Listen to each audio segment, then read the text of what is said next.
साथियों, पाचन तंत्र की अंतिम श्रृंखला में आपका स्वागत है आपके इस YouTube चैनल के ऑनलाइन प्लेटफॉर्म पर। तो साथियों, अब हम बात करने वाले हैं इस पाचन तंत्र में अंतिम चरण में चलने वाले हैं। साथियों, यह आपका अंतिम वीडियो होगा पाचन तंत्र का, जिसको हम पहले करेंगे श्वांगीकरण। श्वांगीकरण श्वांगीकरण क्या होता है साथियों? श्वांगीकरण वह प्रक्रम है जिसमें क्या होता है, छोटी आंत में पाचन होता है। छोटी आंत में पाचन के बाद क्या होता है, पोषक तत्वों का अवशोषण किया जाता है।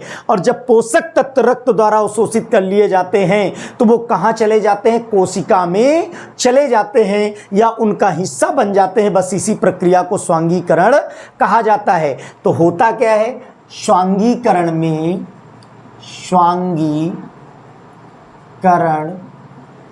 में अवशोषित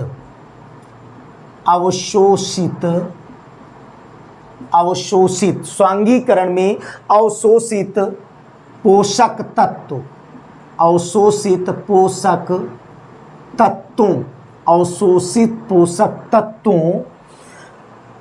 तत्वों शरीर की कोशिकाओं में पोषक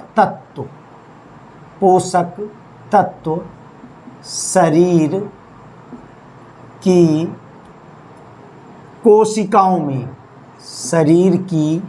कोशिकाओं में क्या होते हैं? प्रवेश करते हैं। क्या होता है? प्रवेश करते हैं और उनका क्या होता है? हिस्सा बन जाते हैं। क्या बन जाते हैं? हिस्सा बन जाते हैं। हिस्सा बन जाते हैं। होता कैसे है? तो सबसे पहले साथियों क्या होता है? पाचन। क्या होता है? पाचन। अब पाचन के बाद रक्त, तो होगा क्या?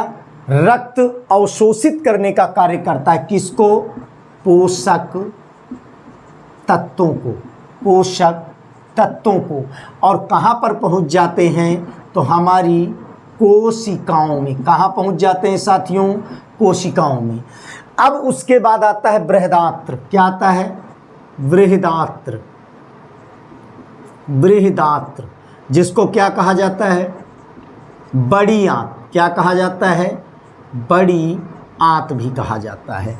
तो देखें, इसकी लंबाई लगभग क्या होती है? 5 फुट, या कह दिया जाए 1.5 मीटर। क्या होती है? 1.5 मीटर के आसपास होती है। ठीक है भाई, कितनी होती है? 1.5 मीटर के आसपास होती है। अब होता क्या है कि इसमें मुख्य रूप से अर्ध तरल जो पदार्थ होता है उससे जल का अवशोषण किया जाता है। ठीक है, यानी बड़ी आंत में अर्ध तरल ठोस पदार्थ से क्या होता है? जल का क्या किया जाता है भाई? अवशोषण। क्या किया जाता है? जल का अवशोषण किया जाता है। क्या होता है? जल का अवशोषण किया जाता है। किसमें? बड़ी आंत के द्वारा। ठीक है, यह क्या होता है? छोटी आंत से चौड़ी होती है। यह छोटी आंत से क्या होती है भाई? चौड़ी होती है। इसमें होता क्या है? पाचन की क्रिया इसमें भी होती है। ठीक है, अब उसके बाद बचता है आपका मलाशय। क्या बचता है? मलाशय। तो इसमें कुछ नहीं करना है। क्या होता है? यानी जो शेष, यानी बड़ी आंत में जल अवशोषण के बाद, जल अवशोषण के बाद बचा ठोस अपशिष्ट, अपशिष्ट क्या होता है? अपशिष्ट मलाशय में एकत्रित होता है। क्या होता है? मलाशय में एकत्रित होता है। उसके बाद होता क्या है? अगला है गुदा द्वार। ठीक है, गुदा द्वार। तो यहाँ क्या होता है? यानी मलाशय में एकत्रित ठोस अपशिष्ट को मल के रूप में क्या किया जाता है? त्याग दिया जाता है। मल के रूप में त्याग दिया जाता है, त्याग दिया जाता है। बस इसे क्या कहा जाता है? तो वाह्य क्षेपण, जो पाचन का अंतिम चरण होता है, वाह्य क्षेपण कहा जाता है। ठीक है, तो साथियों ध्यान दें सभी लोग, मैं इसको एक बार बता दूं, हम यहाँ तक की यात्रा कर चुके थे। अब हम यात्रा कर रहे हैं स्वांगीकरण बड़ी आंत से। तो स्वांगीकरण है क्या? तो स्वांगीकरण में अवशोषित पोषक तत्व, जो अवशोषण किया जाता है छोटी आंत में पोषक तत्वों का दीर्घ रोमों के माध्यम में, जिनमें रक्त कोशिकाएं खुलती हैं, तो शरीर की कोशिकाओं का वो पोषक तत्व प्रवेश करके क्या बनते हैं? हिस्सा बन जाते हैं। पहले पाचन होता है, पाचन के बाद रक्त यानी जो दीर्घ रोम खुले होते हैं छोटी आंत में, उनके द्वारा पोषक तत्वों का अवशोषण होता है और फिर वो कोशिकाओं में पहुंच करके हिस्सा बन जाते हैं। बस इसी प्रक्रिया को क्या कहा जाता है? स्वांगीकरण कहा जाता है। बड़ी आंत, इसकी लंबाई 5 फुट या 1.5 मीटर के आसपास होती है। यह क्या होती है? छोटी आंत जो होती है उससे छोटी होती है, बट उससे ज़्यादा मोटी होती है। और इसमें क्या होता है? अर्ध तरल पचा हुआ ठोस पदार्थ होता है, जिसमें जल की उपस्थिति पाई जाती है। उस जल का अवशोषण कर लिया जाता है बड़ी आंत के द्वारा।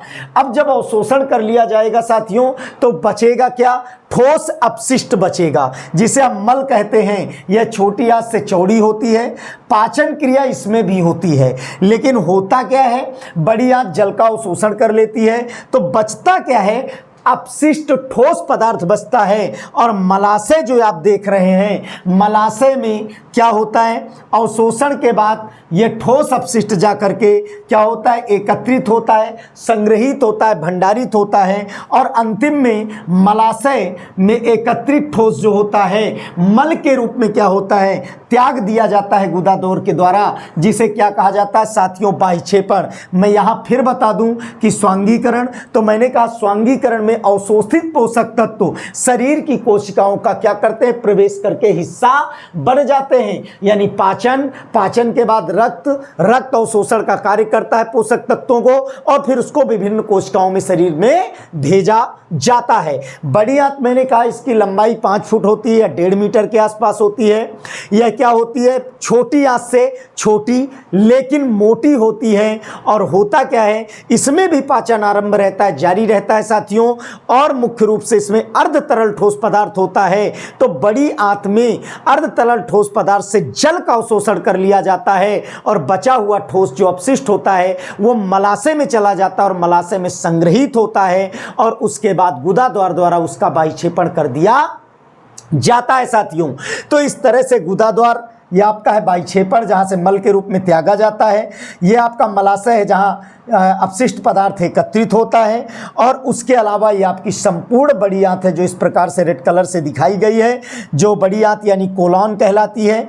ठीक है, अर्थात यहाँ पर जल का अवशोषण साथियों किया जाता है। एक संरचना और साथियों, इसका आप नोट्स बना ले या स्क्रीनशॉट ले लें। एक संरचना है आपकी, वो संरचना कौन सी है? तो वो संरचना है परिशेषिका, जिसे क्रमिरूप परिशेषिका कहा जाता है। उस संरचना के बारे में भी बात कर लेते हैं। पहले इसका उपयोग होता था, यह हमारे पाचन में कार्य करती थी। कौन? परिशेषिका। कौन? परिशेषिका। अवशेषिका, लेकिन आजकल इसका उपयोग समाप्त हो चुका है पाचन में, विशेष करके शाकाहारियों से। तो अगर इसमें किसी प्रकार का साथियों भोज्य पदार्थ जाकर के फंस जाता है तो समस्या उत्पन्न करता है, जिसे हम अपेंडिक्स कहते हैं, जो यहाँ पाई जाती है उदर में, अर्थात कहने का मतलब हमारे उदर भाग के नीचे पाई जाती है और इसका कोई उपचार नहीं होता, इसे साथियों ऑपरेट करके ही निकालना पड़ता है। उसे हम अपेंडिक्स या परिसेचका या क्रम परिसेचका कहते हैं, जो एक अवशेषी अंग है। ध्यान देना है, परिसेचका जो यहाँ पर दिखाया मैंने क्रम रूप परिसेचका, ये मानव में एक अवशेषी अंग है जिसका वर्तमान में उपयोग बंद हो चुका है। अगर कोई खाद्य पदार्थ इसमें जा करके फंस जाता है साथियों तो वो फिर सड़ने लगता है और दर्द उत्पन्न होता है, समस्याएं उत्पन्न होती हैं। तो इसका उपचार एक ही होता है, इसको ऑपरेट करके, ऑपरेशन के माध्यम से कट करके डॉक्टर निकाल देते हैं। अगर समय से आप इसको नहीं कट करवाते, ऑपरेट नहीं करवाते हैं तो फिर इससे समस्या ज़्यादा उत्पन्न हो सकती है। तो इस तरह से साथियों रही बात पाचन की, पाचन पूरा 5 चरणों में पूर्ण होता है। पूरा पाचन मैंने बता दिया, वो 5 चरण कौन से हैं तो यहां मैं बता दूं, परिसेचका क्या है? अवशेषी अंग। ध्यान रखना साथियों, क्या है? अवशेषी अंग है जिसका कोई उपयोग नहीं है। लेकिन पाचन की क्रिया जो है वो, मैंने क्या कहा, मानव में पोषण 5 चरणों में पूर्ण होता है। कितने चरणों में? मानव में पोषण कितने चरण में? 5 चरणों में क्या होता है साथियों? पूर्ण होता है। कितने चरणों में? 5 चरणों में पूर्ण होता है। जैसे मैंने यहां लिखा है अंतिम बाह्य क्षेपण, तो सबसे पहला क्या होगा साथियों? सबसे पहला होगा अंतर्ग्रहण। क्या होगा? अंतर्ग्रहण। किसका अंतर्ग्रहण? भोजन का अंतर्ग्रहण, यानी भोजन को मुख में लेना। और उसके बाद दूसरा साथियों क्या होगा? पाचन। क्या होगा? पाचन, जो मुख से शुरू होता है और बड़ी आंत तक क्या होता है? चलता रहता है। उसके बाद तीसरा क्या होगा? तीसरा होगा अवशोषण।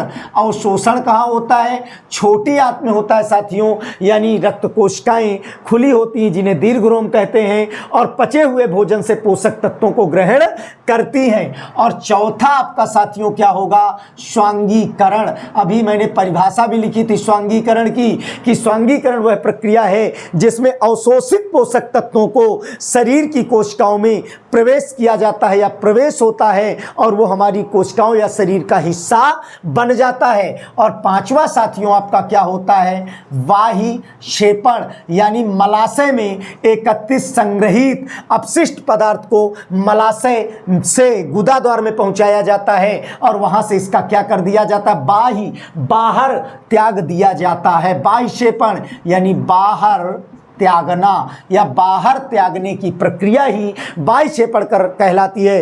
तो साथियों इस तरह से आपका विद कंटेंट, अच्छे नोट्स के साथ, बेहतरीन क्लासों के साथ आपका जो है पाचन या ह्यूमन डाइजेस्टिव सिस्टम, मानव पाचन तंत्र पूर्ण हुआ है। और मैं आशा करता हूं आप सभी को वीडियो पसंद आएंगे और आपकी बेहतरीन तैयारी के लिए और आपके अच्छे नंबरों के लिए मैं शुभ मंगल कामनाएं करता हूं। और आप सभी चैनल पर बने रहें और चैनल को लाइक करें, सब्सक्राइब करें। सभी को धन्यवाद, नमस्कार। आगे लेकर के आऊंगा श्वसन तंत्र, रिस्पिरेटरी सिस्टम, इसी अंदाज में, इसी कंटेंट के साथ। नमस्कार।